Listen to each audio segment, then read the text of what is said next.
오늘은 성도가 심어야 할 것들이라는 제목으로 함께 말씀을 살펴보도록 하겠습니다.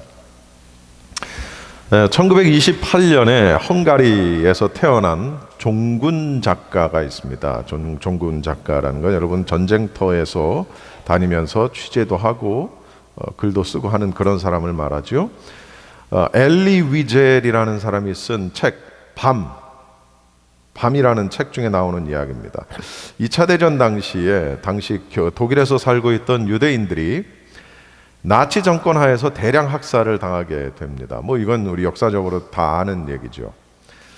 이때 이 일의 주동자 역할을 했던 사람이 바로 아히만이라는 사람인데, 그런데 여러분 이 아히만이 유대인이었다는 거 잘 아시죠?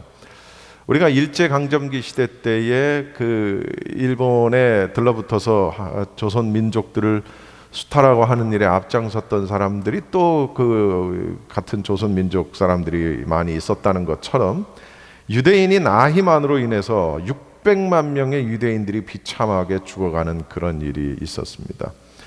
아히만은 어느 날 거리에 큰 장대를 세우고는 그 장대에 어린 소년을 목 매달아서 두고는 많은 사람들을 그 밑으로 지나가게 하면서 위협을 하고 있었죠. 근데 마침 이 종군 작가가 그 밑을 지나가게 됩니다. 그 모습을 본 종군 작가인 엘리 위젤이 이 아히만에게 묻습니다. 하나님은 어디 계시는가? 그러자 이 아히만은 능청스럽게 지금 막 저 소년과 함께 죽어가고 있소이다 라고 답을 한 겁니다. 자, 그 일이 있고 얼마 되지 않아서 전쟁이 끝났고 독일은 아시다시피 연합군에 의해서 패했죠. 그러자 이 아히만은 자신의 범죄사항이 너무도 두려워서 어디론가 잠적해버렸습니다. 그런데 나중에 이 사람이 어디서 발견이 되냐면 아르헨티나라는 나라의 어느 한적한 시골에서 이름까지 고쳐가지고 은밀하게 살고 있게 썼는데, 그 아히만이 유대의 비밀 경찰에 의해서 체포됩니다. 그리고 최고 재판소에 회부가 되지요.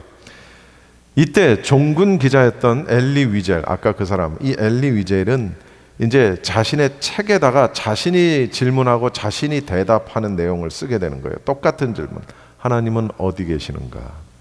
라고 질문을 했고, 하나님은 지금 아히만을 심판하고 계신다 라고 자신이 대답을 합니다. 여러분, 우리가 여기서 깨닫는 것은 굉장히 많은 부분들을 우리가 깨달을 수가 있는데, 저는 어디에 포커스를 둘 것이냐면 사람은 심는 대로 거둔다라는 거예요. 심는 대로 거둔다. 한순간 독일이 최고의 권력을 소유할 것 같아서 당시의 권력자에게 충성했던 유대인이었던 아히만도 결국은 어떻게 돼요? 하나님의 심판을 피할 수가 없게 됐죠. 왜? 자신이 뿌려놓은 씨 때문에 그렇다라는 거죠. 그래서 오늘 말씀이 굉장히 우리에게 중요합니다. 7절 말씀을 한번 같이 보시죠. 시작.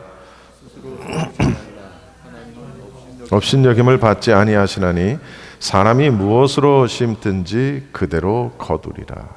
여러분, 여기서 스스로 속이지 말라라고 이렇게 우리말에서는 번역을 했는데요. 이 속이지 말라의 원어의 뜻이 뭐냐면 길을 잃다 혹은 진리에서 벗어나다라는 그런 뜻을 갖고 있어요. 그래서 어떤 유혹에 미혹이 돼서 믿음을 잃게 되는 것을 말합니다. 원어적인 의미는 길을 잃지 마라. 어떤 유혹에 넘어져서 미혹돼서 넘어지지 마라. 하나님은 업신여김을 받지 않는다. 여기서 업신여김이라는 말은 원래 뜻은 조롱하다, 경멸하다. 즉 하나님은 조롱받지 않으신다. 하나님은 경멸함을 받지 않으신다. 무슨 의미냐면 하나님을 무시하거나 그의 명령을 어길 수는 있지만 하나님을 앞서거나 혹은 하나님을 속일 수는 없다라는 것입니다. 그렇기 때문에 하나님은 속지 않는 분이기 때문에 우리가 하나님을 앞설 수 없는 것이기 때문에 사람이 무엇으로 심든지 그대로 거두리라. 여러분, 이 오늘 설교의 핵심절입니다. 따라합시다. 사람이 무엇으로 심든지 그대로 거두리라. 여러분, 물론 이 말은 궁극적으로는 하나님의 심판을 예고하는 것입니다. 아시다시피 인간의 행동을 감찰하시는, 그래서 감찰하셔서 그것으로 판단하시는 하나님의 공의의 속성을 드러내는 말입니다. 우리 인간은 그렇지 않을 수 있죠. 저 사람이 나쁜 짓을 했어도 나하고 친하면 내가 봐줄 수도 있고, 얼마든지 그럴 수 있습니다. 근데 하나님은 그렇지 않다라는 것이죠. 그리고 여러분, 특별히 8절 말씀을 굉장히 주목해야 합니다. 우리에게는 선택할 수 있는 자유는 있지만 그 선택의 결과를, 다시 말하면 선택의 결과를 선택할 자유는 없다는 거예요. 무슨 얘기일까요? 8절을 한번 읽어보십시다. 시작. 자기의 육체를 위하여 심는 자는 육체로부터 썩어질 것을 거두고 성령을 위하여 심는 자는 성령으로부터 영생을 거두리라. 자, 여러분, 자기의 육체를 위하여 심는 자, 이게 무슨 뜻이냐면 우리의 욕심을 말하는 거예요. 우리가 가지고 있는 전체적인 우리의 욕심을 이루는 그런 사람과 같은 표현입니다. 이것은 다시 말하면은 이 세상의 법만을 의식하면서, 혹은 세상의 즐거움, 세상의 쾌락, 혹은 세상의 유익, 세상의 가치, 이런 것들을 따라 사는 사람을 말하는 겁니다. 물론 그렇게 사는 것 중에 다 나쁜 거는 아닐 수 있어요. 그렇죠? 세상적인 가치가 어떻게 다 나쁠 수 있겠습니까? 그러나 오늘 육체와 영을 아주 극명하게 대조하는 말씀을 우리가 주목할 필요가 있다는 것이죠. 어찌 됐든지 간에 우리가 세상의 유익을 즐기는 삶을 살면 육체로부터 무엇을 거둔다? 썩어질 것을 거둔다. 육체의 죄악에 따라서 발생되는 부패, 타락, 무가치함, 이런 걸 말하는 겁니다. 즉 육체의 소욕에 따라서 산 사람들은 결국 그들이 뿌린 씨 때문에 종국에 가서 맞이할 수밖에 없는 결과를 예고한다는 것이죠. 물론 세상적으로 좋은 것들도 있을 수 있지만, 그러나 그것이 하나님이 원하시는 것이 아니면 그것마저도 결국에 가서는 썩어질 것을 우리가 거둘 수밖에 없는 그런 결과를 얻을 수밖에 없다는 것이죠. 썩어진다라는 건 뭡니까? 그것은 비참한 상황이죠. 영원한 멸망을 암시하는 겁니다. 그런데 아까도 얘기했지만 육체와 영을 대비시켜서 성령을 위하여 그러면 심는 자는 어떠냐? 그럼 성령을 위하여 심는 자? 이게 무슨 뜻일까? 육체를 위하여 심는 자는 내 육체의 소욕대로 사는 것을 말하는 것이고, 성령을 위하여 심는다라는 것은 내 삶을 성령에 맡기고 성령의 열매를 거두기 위해서 하는 걸 말하는 것이죠. 다시 말하면 성령의 인도함을 따라서 사는 걸 의미하는 것이다라는 겁니다. 그렇게 살면 어떻게 된다고요? 성령으로부터 영생을 거둔다. 썩어질 것, 영생, 굉장히 아주 확실하게 대조를 이루고 있죠. 이 말은, 물론 영생이라는 말은 문자적으로 영생, 영원히 산다, 죽음이 없는 영원한 삶을 뜻하기도 하지만, 그러나 그 내용적인 면에 있어서는 질적인 측면까지 포함한 굉장히 가치 있는 삶을 의미하는 것입니다. 이건 설명할 것도 없죠. 성경에서 성도들이 누리게 되는 가장 축복된 상태를 말하는데, 이것은 또한 그리스도께서 복음을 통해 믿는 자들에게 약속하신 최대의 선물이기도 하다라는 겁니다. 여러분, 심는 대로 거둔다. 이건 자연의 이치입니다. 자연의 이치입니다. 여러분, 사과나무 씨를 심고 배나무가 열리길 기대할 수 없잖아요. 그죠? 사과나무 씨를 심어놓고 수박이 열리게 해달라고 하나님 앞에 기도하면 하나님이 그 기도를 들어주실까요? 물론 하나님은 얼마든지 당신의 능력으로 그걸 그렇게 하실 수는 있겠지만 그렇게 절대로 안 하신다라는 것이죠. 심는 대로 거둔다. 그건 자연의 이치이기도 하고 하나님 나라의 공의롭고 정직한 원리라는 거예요. 즉 우리가 이 세상의 원리대로 육체의 소욕대로 살면 반드시 썩어질 것을 얻는다.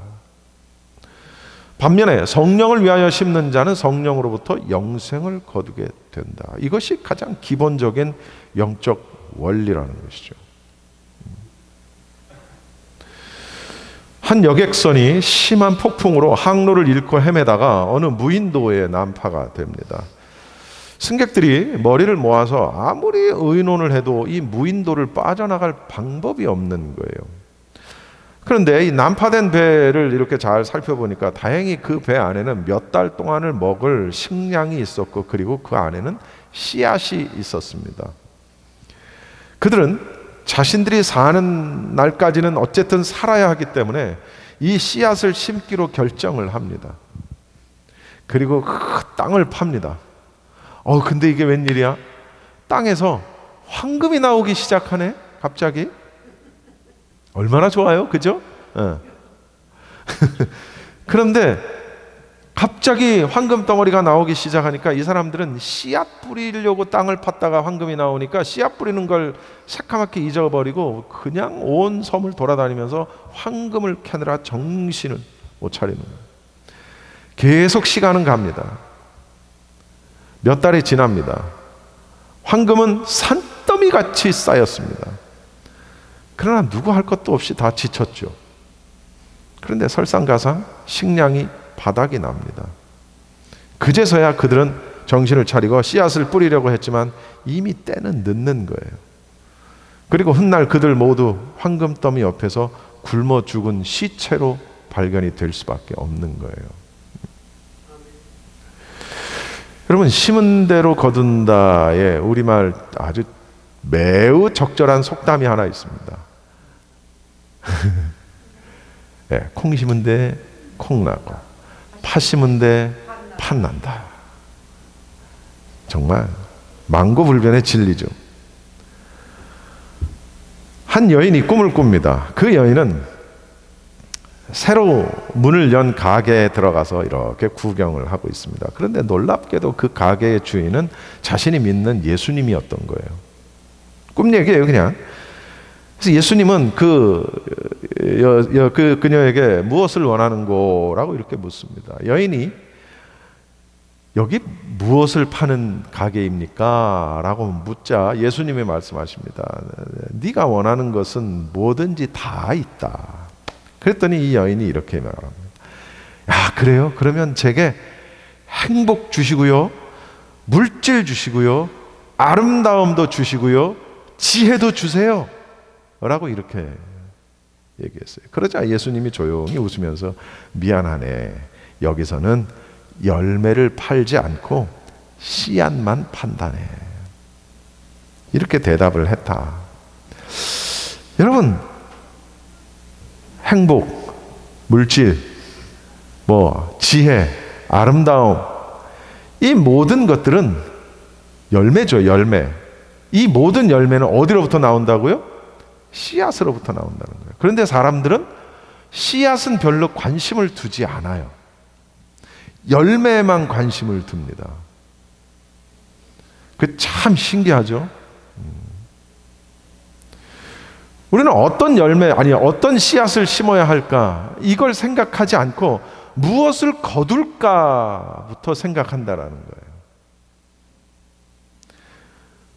오늘 제가 이 본문을 선택한 이유는 이 말씀을 하기 위해서입니다. 오늘 우리는 과연 우리의 삶 속에서 우리가 신앙생활을 하면서 어떤 씨앗을 심어야 할까라는 것에 대해서 오늘 전하기 위해서 이 본문을 선택을 했습니다. 따라서 우리는 어떤 씨앗을 심어야 할까? 3가지 씨앗을 여러분들에게 전해드리겠습니다. 그런데 사실 다 아는 거예요.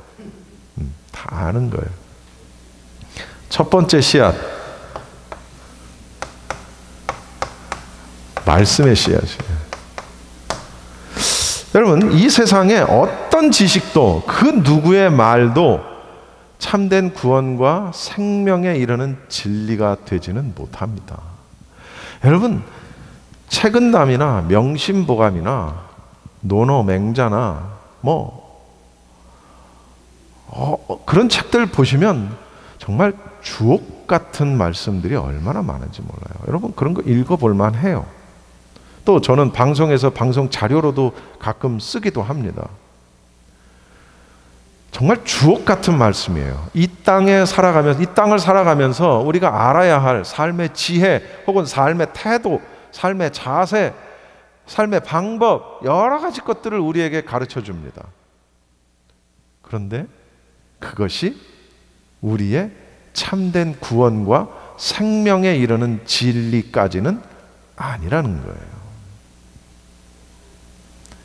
그걸 읽어볼 만하고 읽을 필요도 있겠으나 그러나 그것이 우리를 구원에 이르고 생명에 이르게 하는 참된 진리 정도까지는 아니라는 거예요. 여러분 그렇다면 어떤 것이 우리에게 구원과 생명에 이르는 길을 가르쳐 주는가? 오직 한 가지밖에 없어요. 뭐예요? 말씀이에요. 말씀. 말씀이라는 건 무슨 의미입니까? 물론 성경 말씀 이야기하는 거예요. 진리 이야기하는 거예요. 그럼 진리라는 건 또 뭐예요? 예수님을 또 의미하는 것이죠. 여러분 하나님의 진리의 영이신 성령께서 이루고자 하시는 가장 중요한 사역이 뭐냐면 바로 이 진리의 말씀 속에서 역사하셔서 구원을 이루시고 의를 이루시는 것이다라는 겁니다. 요한복음 16장 13절 말씀을 우리 같이 한번 읽어봅시다. 시작. 그러나 진리의 성령이 오시면 그가 너희를 모든 진리 가운데로 인도하시리니 그가 스스로 말하지 않고 오직 들은 것을 말하며 장래 일을 너희에게 알리시리라. 자, 성령님의 모습은 굉장히 다양하게 표현이 됩니다. 그 중에 진리로 표현되는 성령님, 진리로 표현되는 성령님께서 우리를 이 진리, 이 말씀으로 인도하셔서 내 말을 하는 것이 아니라 말씀이신 성령께서 말씀하신다는 그런 의미예요. 따라서 우리 성도들은 그러한 성령의 사역을 돕고 이루기 위해서 우리가 가장 먼저 심어야 할 게 뭐냐? 주님의 진리의 말씀이라는 것이죠. 저는 말씀 읽는 거에 대해서 굉장히 그 강조를 그동안에 많이 해왔습니다. 또 올해 들어서 또 굉장히 많이 강조하고 있습니다. 여러분 성경 읽기 표 드리면서 성경 읽으십시오 했는데 혹시 읽으셨습니까? 네, 고맙습니다. 성경 퀴즈 하셨습니까? 네, 성경 퀴즈도 이렇게 내시고.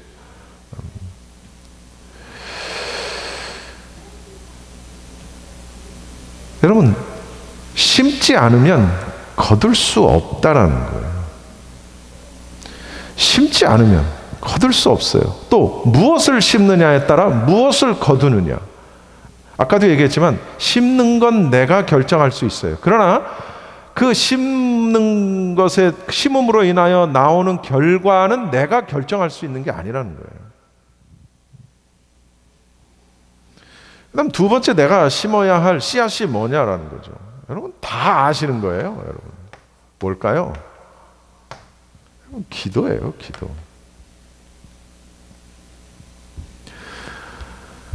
우리 로마서 8장 26절을 같이 한번 읽어봅시다. 로마서 8장 26절 시작. 이와 같이 성령도 우리의 연약함을 도우시나니 우리는 마땅히 기도할 바를 알지 못하나 오직 성령이 말할 수 없는 탄식으로 우리를 위하여 친히 간구하시느니라. 여러분 우리가 항상 성령님과 동행해야 할 분명한 이유가 이것입니다. 우리를 도우신다는 거예요. 우리의 무엇을 도우는 겁니까? 우리의 연약함 혹은 우리의 부족함, 이런 것들을 우리를 도우신다라는 거예요. 우리가 잔머리 굴릴 때 그 잔머리를 잘 쓰도록 도우시는 게 아니고, 우리가 악한 일을 할 때 그 악한 일이 잘 될 수 있도록 뒤에서 서포트를 해주시는 게 아니고, 여러분, 무엇을 기도해야 할지를 모를 때도 성령님은 우리를 위해서 친히 기도해 주신다는 거예요. 가끔 그럴 때 있잖아요. 기도가 안 될 기도 하고, 기도를 해야 되겠는데 뭘 기도해야 될지도 모르는 인생의 어떤 수많은 역경들이 우리 가운데 있을 수 있잖아요. 그런데 성령님이 우리 안에 만약에 계시다면 성령님이 우리를 위해 친히 기도하신다는 거예요. 내가 성령님과 동행할 때만 가능한 겁니다, 여러분. 내 안에 성령께서 소멸돼서 없어져 버리면, 무늬만 신자면 소용이 없는 일이라는 거예요. 그런데 성도들이 이렇게 또 성령의 도우심을 받고 능력을 힘입는 가장 좋은 방법이 뭐냐? 기도를 통한 것이다. 그러니까 이렇게 해도 기도, 저렇게 해도 기도. 에베소서 6장 18절 말씀을 한번 읽어봅시다. 에베소서 6장 18절 시작. 모든 기도와 간구를 하되 항상 성령 안에서 기도하고 이를 위하여 깨어 구하기를 항상 힘쓰며 여러 성도를 위하여 구하라. 여러분, 성령님께서 우리를 위해서 기도해 주시는데 우리가 그 성령님과 동행하려면 우리 또한 기도해야 된다는 사실이에요. 그러니까 도우심과 능력을 입는 유일한 방법이 뭐라고요? 기도라는 거예요. 기도. 항상 힘써서 기도하되 특별히 여러 성도들을 위해서 기도하라. 우리 보통 중보기도하라 이런 말 많이 듣죠? 여러 성도들을 위해서 기도하라. 여러분, 우리 성도들은 항상 기도를 심는 일에 힘을 써야 된다는 거예요. 물론 나 자신을 위해서도 기도하지만 우리 주변에 있는 형제 자매들, 우리 교회, 죽어가는 많은 수많은 영혼들을 위해서 끊임없이 기도의 씨앗을 뿌려야 된다는 것이죠. 그것이 당장 내 눈앞에서 뭔가 결과물이 올라오면 얼마나 좋겠어요. 기도할 맛도 나고 신도 나겠지. 그러나 여러분, 씨앗을 심고 나면 바로 그냥 올라오는 게 아니잖아요. 우리 잘 알다시피. 정말 어느 순간에 알지도 못하는 우리는 끊임없이 기도의 씨를 뿌릴 때 그것은 위대한 성령의 역사를 통해서 하나님의 신령한 뜻이 이루어지는 결과를 가져오게 될 것이다. 할렐루야. 아멘. 기도에 힘쓰라. 그 다음 마지막으로 세 번째는 뭐냐? 오늘 말씀에 빗대어 보면 세 번째, 여러분 따라합시다. 선행. 우리가 착한 일, 우리 아이들한테 착하게 살아야 된다. 우리 착한 일을 하면서 살아야 된다. 우리 오늘 본문 9절, 10절 한번 같이 읽어봅시다. 시작. 우리가 선을 행하되 낙심하지 말지니 포기하지 아니하면 때가 이름에 거두리라. 그러므로 우리는 기회 있는 대로 모든 이에게 착한 일을 하되 더욱 믿음의 가정들에게 할지니라. 자, 여러분, 우리 성도들이 이 땅에서 마땅히 심어야 할 것은 선한 일이라는 거예요. 선한 행실, 착한 일이라는 거예요. 한마디로 이러한 성도들의 착한 행실은 결국은 우리 형제간의 사랑을, 또 교회에는 덕을, 그리고 이 땅에서는 주님의 영광을 드높이는 선한 결과를 가져올 것이다라는 겁니다. 자, 이렇게 세 가지입니다. 세 가지. 나는 무엇을 심고 있을까? 한번 돌아봐야 할 필요가 있겠죠? 내 삶을. 저는 오늘 김중건 목사님이라고 유명한 아주 CCC인가요? 그 목사님이 쓰신 옛날 칼럼 중에 이런 칼럼을 하나 발견을 했어요. 나는 무엇을 심고 있는가라는 그런 칼럼을 하나 발견을 했는데 아주 짧은 칼럼인데 이 칼럼 하나를 여러분에게 제가 읽어드리면서 말씀을 마무리하도록 하겠습니다. 나는 무엇을 심고 있는가? 가라지를 심고 보리를 기대하지 마라. 악습을 심으며 어떤 날 우연히 고매한 품성의 인물이 되리라고 기대하지 마라. 시기와 증오를 심으며 우정과 사랑을 기대하지 마라. 뱀의 알을 품고 병아리가 깨일 것을 기대하지 마라. 중상과 모략을 심고 선의로 갚아지기를 기대하지 마라. 남의 인격을 멸시하는 사람아, 그대가 존경받을 것을 기대한다면 탱자를 심어놓고 감귤을 기대하는 것과 같다. 게으른 사람이 성공을 기대하는 것은 심지 않은 밭에서 곡식을 기대하는 것과 같다. 심은 대로 거두리라. 이것은 인과의 자연 철칙이요 하나님의 법칙이다. 지식을 뇌 속에 입력한 만큼 유식할 것이며 선수는 연습할 만큼 챔피언이 될 것이다. 육으로 심은 것은 육이요 영으로 심은 것은 영이니 내 인생의 밭에 영원한 하나님을 심어 양질의 영원한 생명을 거두자. 여러분, 나는 지금 과연 무엇을 위해 살고 있는가? 저는 제 가족을 위해서 사는데, 저는 제 남편을 위해서, 제 아내를 위해서, 제 자식들을 위해서. 다 소중합니다. 다 중요합니다. 그러나 그 본질이 무엇인지를 우리는 항상 생각해야 된다는 것이죠. 성령을 위해 산다고 해서 가족을 다 버리고 그러면 어떻게 해야 됩니까? 그런 건 아니잖아요. 그렇죠? 삶의 본질이, 그 본질적 가치가 무엇인지, 본질적으로 무엇을 위한 것인지, 하나님의 영광을 구하는 것인지, 아니면 그저 내 자식들의 안위를 위한 것인지, 우리 가족의 행복만을 위한 것인지 생각해 볼 필요가 있다는 것이죠. 나는 지금 무엇을 위해 사는가?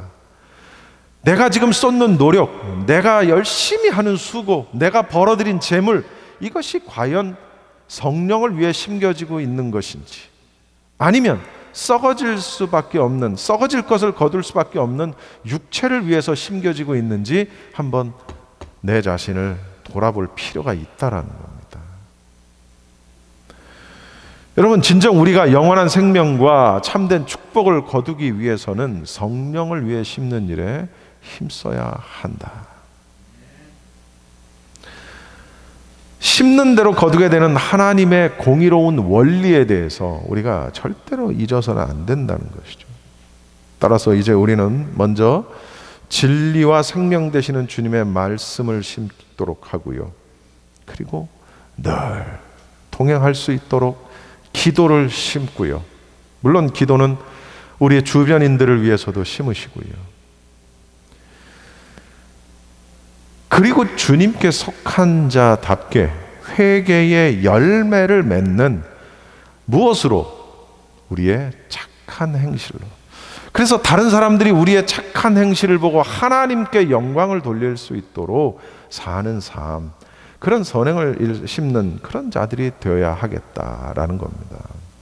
말씀과 기도와 선행, 이것이야말로 성도된 우리가 진정으로 심어야 할 것임을 잊지 마시고 우리 2022년도를 또 이렇게 시작하시기 바랍니다.